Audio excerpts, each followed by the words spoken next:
à tous et bienvenue pour cette nouvelle vidéo, je suis ravie de vous retrouver, j'espère que vous allez bien, que vous avez eu une belle semaine et que vous avez eu d'excellentes lectures. Je vous reviens donc aujourd'hui pour un nouveau Catulu, où je vais vous parler des 3 lectures qui m'ont accompagnée la semaine précédente. Je profite d'un moment d'éclaircie pour tourner, parce que si aujourd'hui c'est un petit peu compliqué. Dehors, c'est l'apocalypse. Cette nuit, sur les coups de 2 h du matin, on a eu un énorme coup de vent avec des rafales à plus de 150 km/h. Autant vous dire que la personne devant vous n'était pas très fière et s'est protégée tant qu'elle a pu avec sa couette. J'ai rebattu la couette par-dessus la tête. Voilà, c'est pour vous dire à quel point j'étais courageuse.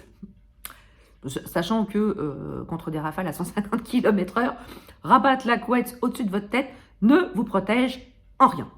Mais en tout cas, ça quand même un petit peu foutu les miches. Bref, donc on n'est pas là pour parler météo, mais on est bien là pour parler bouquin. Donc, la semaine dernière, en audio, j'ai écouté Le Dompteur d'Avalanche de Margot Delorme. Alors, c'est paru aux éditions des Moutons électriques. Et moi, j'ai écouté la version audio. Là, je vous mettrai ici la petite vignette qui va bien. Donc, on fait la connaissance de Dito. C'est un jeune garçon de 14 ans, somme toute, on ne peut pas dire banal, mais d'une normalité confondante. Il s'occupe de faire passer des troupeaux par-delà les montagnes. Et un jour, lors d'une expédition, il se trouve attaqué par un dragon. Donc, il y a un petit peu les miquettes, le pauvre garçon. Et il provoque, il provoque une avalanche. Sauf que, du coup, l'avalanche ensevelit complètement le dragon. Donc, du coup, il est sauf. Sauf que, il n'a pas compris comment il avait pu déclencher une telle avalanche. Et très vite, dans son village, les gens comprennent que c'est un magicien, qu'il a des pouvoirs, donc qui peut être potentiellement dangereux. Et là-bas, dans son village, la magie est quasiment toujours associée au mal. Donc, il devient très vite un paria, il est obligé de fuir son village. Et il va partir de son village donc pour rencontrer la Lorelai, qui est une fée des glaces, qui est censée l'aider à comprendre et à dompter ses pouvoirs. Chemin faisant, il va rencontrer plusieurs compagnons de route, une marmotte qu'il avait recueillie quand il était, il y a quelques années de ça, alors qu'elle était blessée, et il va s'apercevoir que cette marmotte parle. Ils vont apprendre à se connaître, à se découvrir, ce qui va donner des dialogues complètement hallucinants. Il va rencontrer un espèce d'autre animal un peu fantastique, un lion qui ressemble un peu à un lion. Il s'appelle Étincelle, c'est pareil, il est assez... il a son petit caractère. Ils vont rencontrer également un autre magicien, un oiseau qui parle. Enfin bref, ils vont constituer une troupe, une compagnie. Et ils vont affronter beaucoup d'aventures. Ils vont devoir affronter de nombreux périls. Donc c'était une lecture assez divertissante. Moi, j'avoue que j'ai beaucoup aimé, j'ai beaucoup ri aussi quand j'écoutais les dialogues, surtout entre la marmotte qui s'appelait Furteur et Étincelle, le lion. Ils ont quand même eu des joutes verbales, là, ces deux-là, c'était assez drôle. J'ai beaucoup aussi aimé le personnage de Dito, qui s'est trouvé propulsé du jour au lendemain de garçon tranquille à magicien, à dompteur d'éléments. C'est un déclencheur, je crois qu'on les appelait. Bref. Ça a été assez déstabilisant pour lui. Il s'est retrouvé comme un paria, quoi. Il s'est retrouvé chassé à gros coups de pompe dans le derrière de son village, parce que sa vie était carrément en danger, quoi.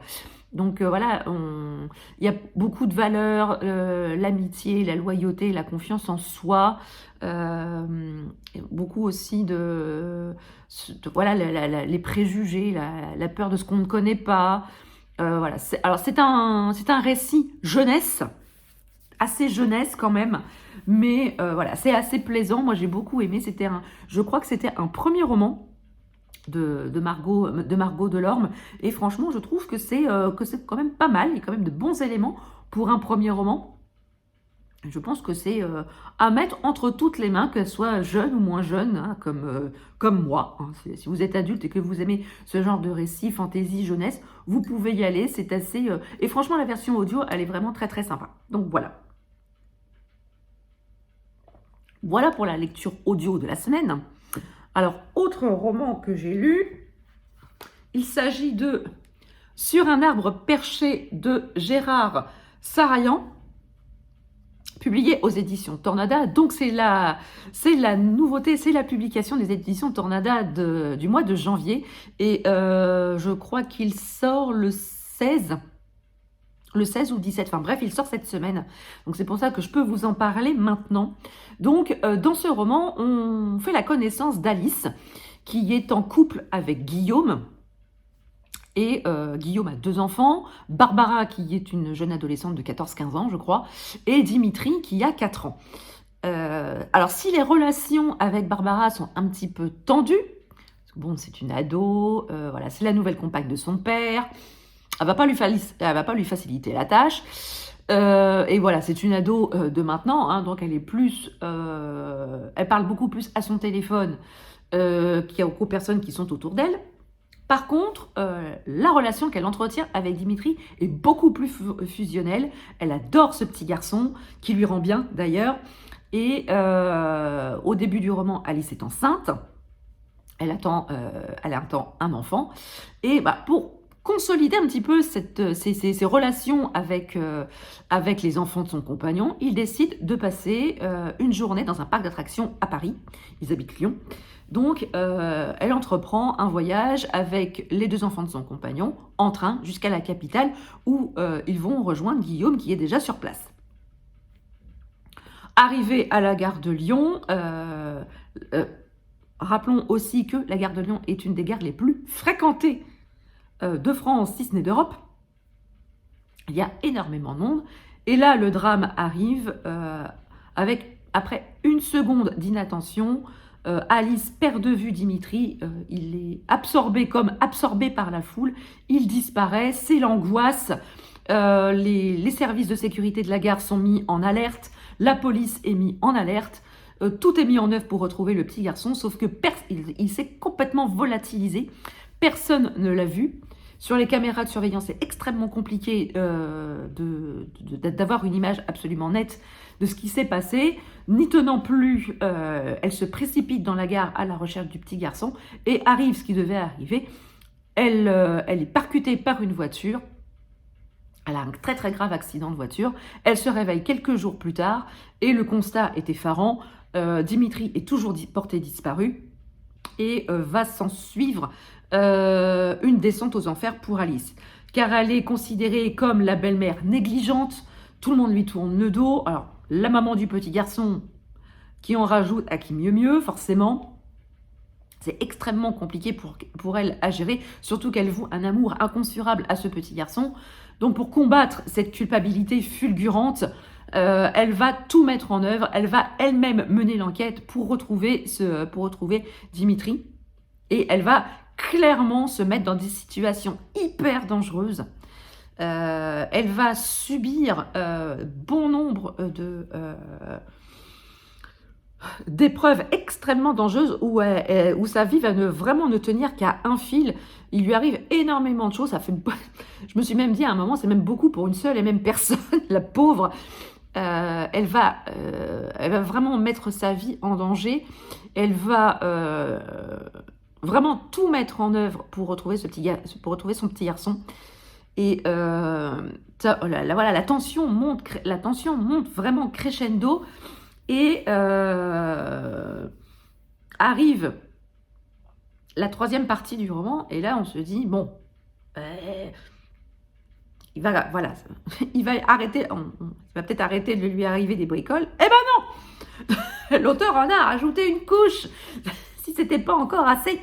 C'est la pauvre, franchement, la pauvre Alice, elle subit Voilà, le roman se passe sur une temporalité d'à peu près 1 an et demi. Il lui arrive vraiment catastrophe sur catastrophe. On se demande comment elle va réussir à s'en sortir. Et bon, je ne vais pas vous raconter la fin, mais elle subit vraiment énormément d'épreuves extrêmement dangereuses. Mais j'ai beaucoup aimé la relation qu'elle entretenait avec ce petit garçon. Alors moi-même moi-même je suis belle-mère, hein, je suis belle-mère des 4 enfants de mon compagnon. Même si je ne suis pas maman, j'avoue que c'était une angoisse perpétuelle de les paumer. De les paumer dans un lieu fréquenté. Je me rappelle la première fois où on est allés tous les 6 dans un parc d'attractions. Je leur avais dit, bon, sur le parking, je leur avais dit, bon, on est 6, vous êtes 4. Voilà. On va repartir ce soir avec 4 enfants, mais c'est possible que ce soit pas vous. Donc, un conseil, vous restez groupir. Voilà. Vous ne nous perdez pas de vue, papa et moi. Ça a porté ses fruits, ce qui ne nous ont pas lâché d'une semelle. Et finalement, on en a perdu aucun. Quand on est reparti le soir, on est vraiment reparti avec les 4 mêmes enfants. Mais voilà, c'est quand même une angoisse perpétuelle. Quand on sort, j'ai toujours un œil sur eux, même maintenant s'ils sont grands, j'ai toujours un œil sur eux. Une seconde d'inattention, ça arrive. Voilà, ça passe très très vite et c'est une angoisse perpétuelle. Donc voilà, je me suis beaucoup identifiée à Alice. Personnellement, je ne sais pas si je me serais mis en danger autant qu'elle pour retrouver le petit garçon. Mais voilà, ça a bien retranscrit quand même l'angoisse que nous, pièces rapportées aux familles recomposées, on peut ressentir. J'avoue que c'est extrêmement bien décrit dans le roman. Gérard Sarayan a fait ça très très bien. Mais par contre, alors le petit bémol, si je peux dire qu'il y a un petit bémol, c'est que j'ai deviné la fin. J'ai eu des soupçons à peu près au milieu du roman et il s'est avéré que j'avais compris ce qui allait se passer, le comment du pourquoi, mais bon, ça ne m'a pas retiré mon plaisir de lecture. J'ai vraiment beaucoup apprécié ce roman qui se lit extrêmement vite. Il y a un suspense quand même qui est assez prégnant sur tout le récit. Encore une fois, les éditions Tornada ont fait le job. C'est vraiment un roman qui ne se lâche pas, qui se lit très bien et qui plaira vraiment si vous aimez les romans où il y a disparition de l'enfant, ce roman est vraiment fait pour vous. Voilà. Alors, ensuite, tandis que la luminosité décline peu ou prou, je bois un petit coup.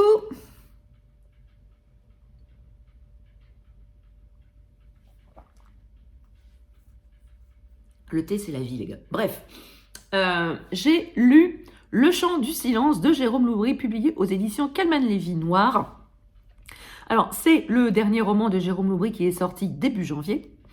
J'avais lu je crois que c'est en décembre, je crois que j'ai lu de... Non, c'est en novembre, c'est pour le Black November que je l'ai lu. De Soleil et de Sang, que j'avais adoré. Et donc, il me reste encore Les Sœurs de Montmort, que j'ai pas lu. Sinon, j'ai tout lu de Jérôme Loubry. Donc, ici, Jérôme Loubry nous raconte l'histoire de Damien. Damien qui revient dans la ville où il a grandi et qu'il a quitté en étant enfant. Il revient dans cette ville quand on lui annonce la mort de son père, qu'il n'a pas revu depuis facilement, je dirais pas 20 ans, mais presque, à la suite du meurtre que son père a commis. On apprend que voilà, son père est un meurtrier, qu'il a complètement rayé l'existence de son père dans sa vie. Et il est appelé, parce que son père est mort, et donc du coup, il revient dans la ville où il a grandi pour l'enterrement de son père, et aussi pour la lecture du testament. Alors pour la lecture du testament, il n'en attend rien, parce qu'il n'a jamais rien attendu, il n'attend plus rien de son père maintenant. Et à l'enterrement, où il y a très peu de monde, Damien, du coup, suit le notaire qui lui donne son testament. Et là, surprise, son père lui a légué une très très forte somme d'argent. Il se demande forcément d'où vient cet argent, parce que voilà, son père sortait de prison. Voilà, le contexte économique de la petite ville étant ce qu'elle est, il n'avait pas retrouvé de travail ou vivotait de menus boulots, mais vraiment c'est quelque chose de complètement insuffisant pour mettre de côté une telle somme. De plus, il a appris que les frais d'inhumation, les frais de l'enterrement avaient été entièrement réglés, donc ça lui semble quand même un petit peu bizarre. Et il décide de rester quelques jours, le temps de faire les papiers, hein, de faire un petit peu le ménage dans le mobil-home, là où vivait son père. Et donc, au fur et à mesure, il va comprendre que tout ce qu'on lui a dit depuis qu'il était enfant, sur tout ce qu'il a cru de son père, n'était peut-être pas la vraie vérité. Et là, Jérôme Loubry, il va nous concocter une histoire. C'est plus alors c'est pas un thriller palpitant comme De Soleil et de Sang, mais plutôt un peu comme le 12e chapitre, comme Les Chiens de Détroit. C'est voilà, on est plutôt dans la veine du 12e chapitre quand même. C'est un roman d'ambiance où le silence, où les silences ont vraiment une place prépondérante dans ce récit. Les silences, toutes les choses qui ne sont pas dites, le silence ou la solitude des marins, parce qu'ici on est quand même dans un village de pêcheurs, où il est question quand même d'un village de pêcheurs et des difficultés que peuvent endurer les pêcheurs. Là, les aléas de la météo, les marées noires, tout ce qui peut causer des difficultés. Le poisson qui se raréfie sur les côtes, où il faut toujours aller plus loin pour aller trouver le poisson. Enfin bref, il y a quand même un passage dans ce roman où le père de Damien est en pleine mer avec son apprenti et il lui dit voilà, j'aime bien être là. Il lui dit écoute le silence. Voilà, et si tu fais pas gaffe, et le chant de la mer peut te prendre et t'emmener très loin. On parle du chant des sirènes, mais franchement, le silence, il est extrêmement présent. Le mot silence est employé un nombre incalculable de fois. Je ne me suis pas amusée à le compter, mais franchement, il revient très, très, très souvent. Et Jérôme Loubry s'est amusé avec ce mot-là. Et moi, j'ai beaucoup aimé l'histoire, j'ai beaucoup aimé tout le contexte, toute l'ambiance, cette ambiance noire qui pèse vraiment sur les personnages et sur la petite ville, dont on ne connaît pas le nom d'ailleurs. Elle peut se situer dans n'importe quelle ville de nos côtes françaises. C'est ça qui était aussi intéressant. Comme pour le roman précédent, malheureusement, j'ai deviné la fin. J'ai deviné qui était derrière tout ça. J'ai deviné beaucoup de choses au milieu du récit. Et au fur et à mesure de ma lecture, je me dis, bah oui, mais c'est ça, ça peut être que ça, c'est obligé, c'est ça. Et oui, c'est arrivé que je me suis pas trompée. Donc, voilà, c'est pas une déception, mais d'habitude, Jérôme Loubry, il me balade, il me retourne comme une crêpe, il me retourne le cerveau. Je me fais balader comme pas possible. Et là, je me suis pas fait balader.